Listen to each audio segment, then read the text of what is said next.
Robert Bennett is one of the world's greatest pastry chefs. Maybe he is the world's greatest pastry chef, but you have to say one of the world's so you don't offend other people. I first met him indirectly by enjoying his artistry when he was responsible for creating the orgasmic delights presented on the dessert trolley at Philadelphia's Lebec Fan, arguably one of the finest restaurants that ever existed in the United States. It certainly launched the restaurant revolution in Philadelphia. Revered restaurant critic Craig Claiborne described Robert's desserts as fantasies. After spending 14 years as executive pastry chef at Lebec Fan, Robert set out on his own in 2002. And the only reason he is this week's special guest is because he has prepared some goodies for me to nibble on the way home and to take home with me. And of course you've already seen these on the Facebook page, and I'm sure you've all eaten your hearts out. So finally, we've known each other all these years and we've never actually sat down together. You've avoided me. How have you managed to avoid me? Just lucky, I guess. So your dad was a chemist. Yes. And you wanted to be a doctor. You say that pastry combines art and science, but I still don't see how you made the transition from going into the medical world and becoming this great artist of the pastry world. Well, thank you. You're very flattering. Actually, I want more cakes. That's why I'm being flattering. You got it. Well, you got me.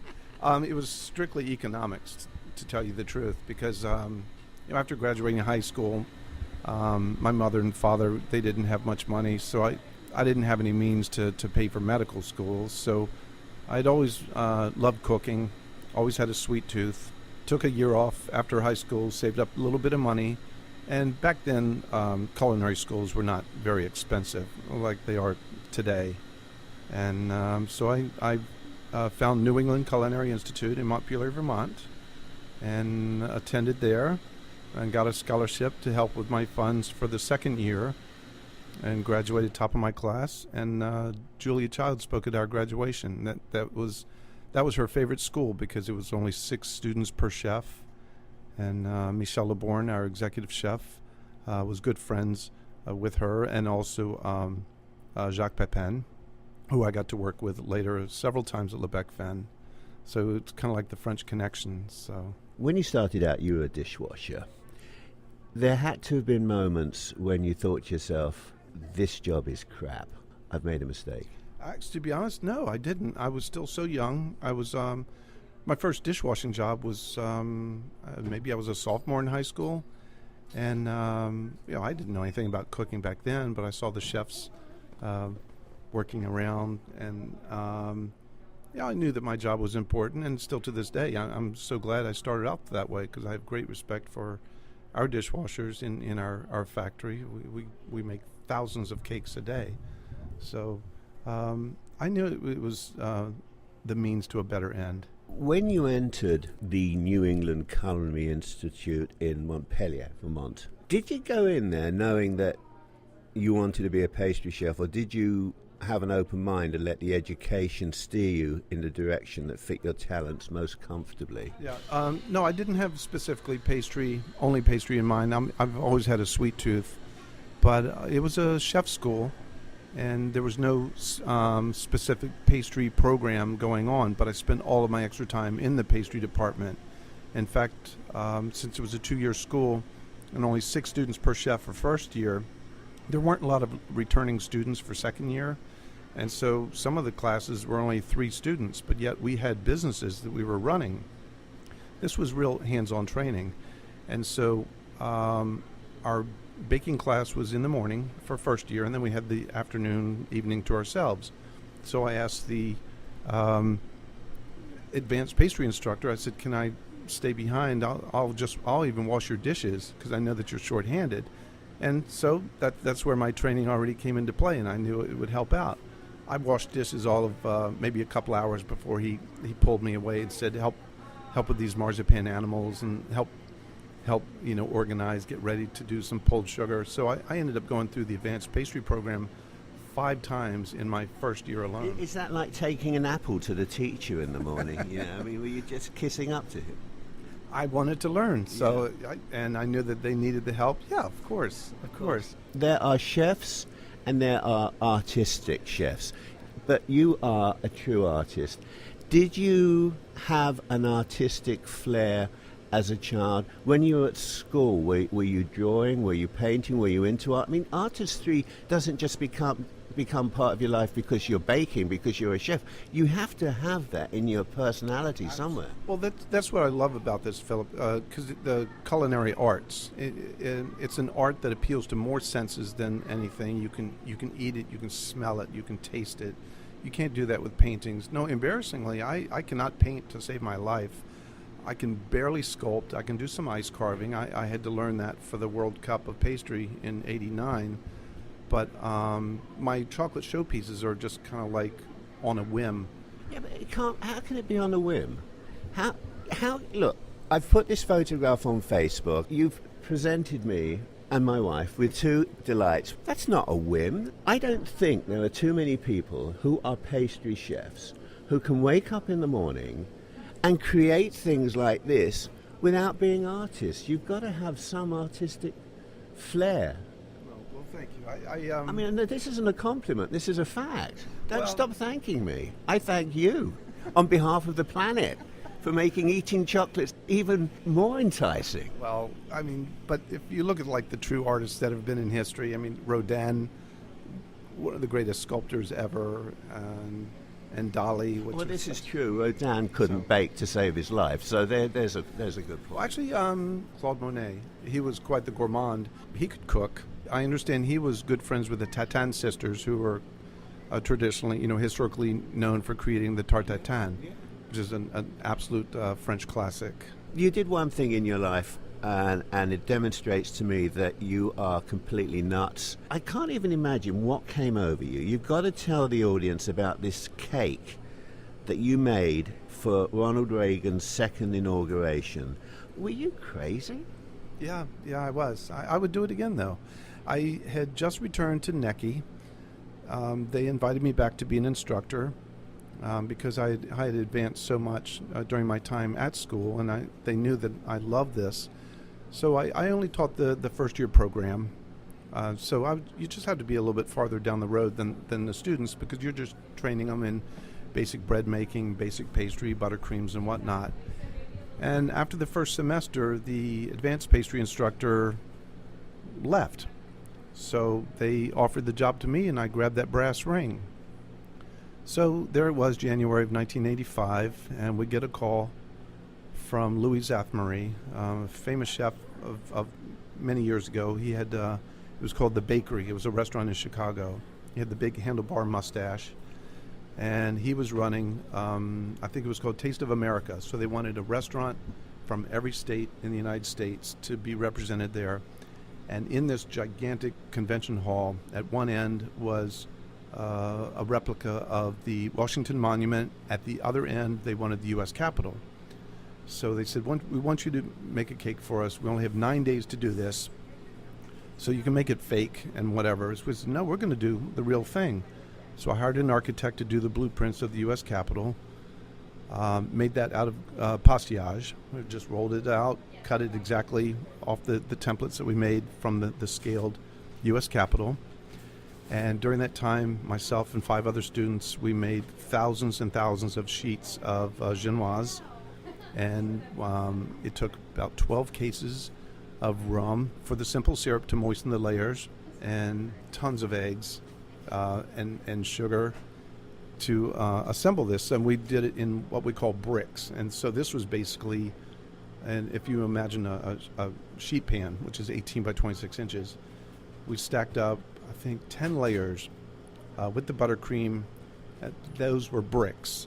That's what we called a brick, because we were actually building the Capitol Hill. And it took hundreds of those to build this cake. So we calculated, after all was said and done, it was enough for 44,000 people. And the U.S. Capitol, which was about 8 feet long after it was all said and done, that was the cherry on top of the cake. Did Reagan see it? Here's the funny part. Even though that would have been a great honor to meet Ronald Reagan, He couldn't make it because his motorcade had been held up, and there were so many different balls he had to go to. 44,000 people ate this. We served it. It was presented for the opening, and then people lined up, and we just started serving. It took 3 days to serve it. That is unbelievable, but I don't know anyone in their right mind that would even imagine doing it, let alone doing it. They gave you the option of doing a fake one, and you said, no, I'm going to do the real one. You only live once, but if you live a good life, once is enough. I was 21 years old, so I had lots of energy. Yeah, but you do it again. Oh yeah, now I'm seriously thinking about that. We have the Susan G. Komen Race for the Cure this Mother's Day morning. It's their 25th anniversary. I commend you for that. I know how involved you are with them, and that's an amazing commitment that you make with everything else you got. Do you bungee jump? Do you jump out of planes without parachutes? I mean, you just stick to the cake stuff. Yeah, I'm not that much of a thrill seeker. Okay. I've got a very nice car, but I'm not a speed demon. No, I want to live. Okay. Yeah. Well, we want you to live because we need our fix here. How did you get the job at Philadelphia's Lebec Fan? I had met my first wife at that time. She was from the Philadelphia area, right here in Willingboro, here in Jersey. And we weren't about to go back to Lynchburg, Virginia, where I grew up. There's nothing going on food-wise there. So Philadelphia was right across the river, and I sent my application in, and he noticed that I knew how to do sugar work, and I had done the cake for Reagan. So Chef Perrier called me in, and technically I was third in command when I arrived, but within a couple of weeks I was handed the the baton to be the head pastry chef, because the head pastry chef at that time, he was on his way out to go open up his own big restaurant, and then the other guy still actually didn't technically have his green card. So don't tell anyone. Yeah, he finally got it. Yeah. I don't think George Perrier ever got a green card, but I'm not sure. I remember at Lebec Fan, my wife and I used to go there on our anniversary for lunch because you got the same meal, but it was a bit cheaper. Mm-hmm. And the dessert trolley or cart, whatever you want to call it, I still call it a trolley. I love the fact that they used to come up and say, would you like to try a little bit of everything? That became a highlight, didn't it? I was so proud of that. Funny story is, the cart was always evolving, because one time when I first arrived, the two other pastry chefs, they said, what is coffee cake? You know, we're from France. We don't have coffee cake over there. We see recipes. We don't see coffee in the recipe. So I explained to them. I made the cinnamon pecan coffee cake, and the recipe made two of them. I put one on the counter for us to try and one on the rack. It just happened to be close to the other pastries, the pound cakes that we were using that day on the cart. A waiter grabbed it, took it up, and put it on the pastry cart. Came back minutes later with crumbs and said the customers want more. I was horrified, because I wasn't going to introduce something new to the cart without Chef Perrier knowing about it, and you can't get more American than cinnamon pecan coffee cake. I went and I told him, and he laughed. He said, Bobby, if that's what they want, then you give it to them.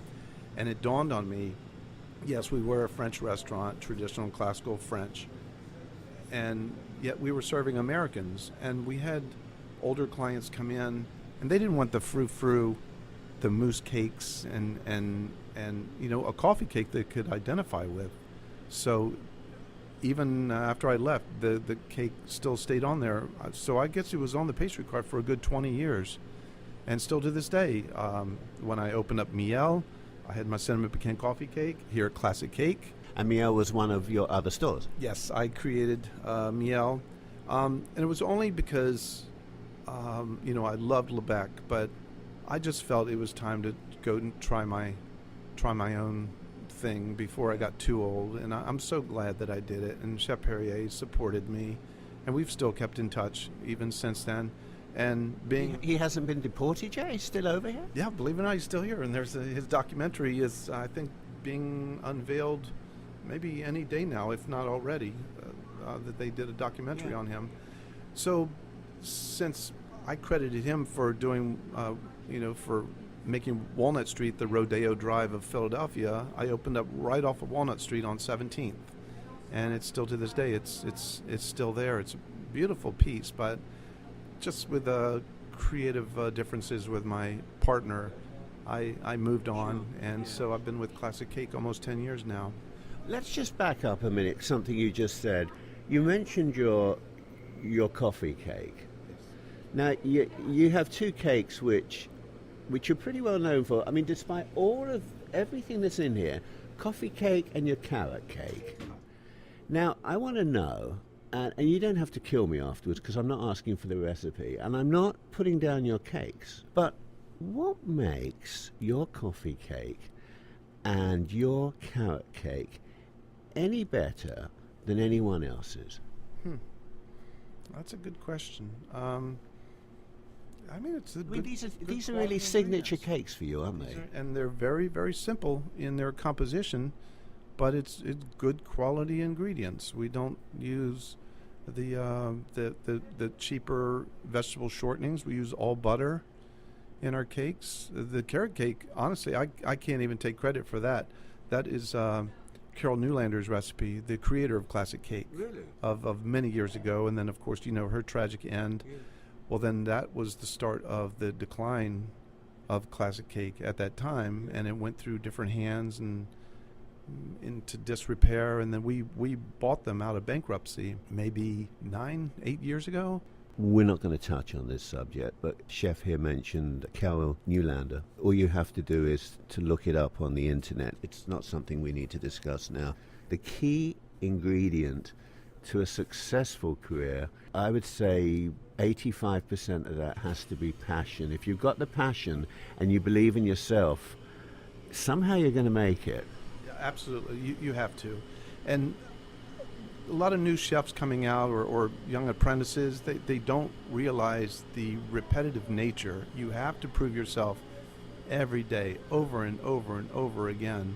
It can be monotonous for some people, but when you're churning out these pastries or cakes, chocolates or whatever, and you're passionate about it, then you want to be the best at that moment and give your clients the best. And it pays off. But for people to get bored and they just want to move on and do new things constantly just to keep themselves entertained, they're never going to make it, ever. You have this wonderful bakery that we're going to urge people to come and visit, and you also have a wholesale production facility. Yes, we have a 38,000 square foot facility in North Philly. We produce for hotels, restaurants, caterers, casinos. We go to the Atlantic City and up to Connecticut and northern Pennsylvania, where the new casinos are. We those are very good customers of ours. And we have a cheesecake division that we produce around 10 to 12,000 cheesecakes daily that we ship worldwide. We actually have 3 small stores in South Korea, which are just strictly cheesecake. We're not the sole owners of them, but we are, they pretty much are, through partnership, those are our stores. I'm going to tell everyone how they can find you, but I'm going to ask you what I ask all my special guests because it betrays something in their personality. And it's also the most difficult question. So I want to know a piece of music that's been important to you. If it's been important to you, why? Or if you just like baking to it, that's fine as well. We have been talking to executive pastry chef Robert Bennett. And Robert will be found at the greatest pastry experience you are going to have if you're traveling to the Philadelphia area. I want you to come over to Classic Cake. It's at 480 Evesham Road in Cherry Hill. The phone number here is 856-751-5448. They have an extraordinarily complicated website, so you better pull over and write this down because you'll never remember it. Ready? It's called classiccake.com. Don't come in here with an appetite. It'll be the worst thing that you could ever do to your bank manager. Robert, music. Let's do Vivaldi. What would you like by Vivaldi? Do you have a favourite season? I love the spring. Robert Bennett, it's finally after 49,000 years we've got to meet. You're sending me home with some goodies. Thank you. Thank you.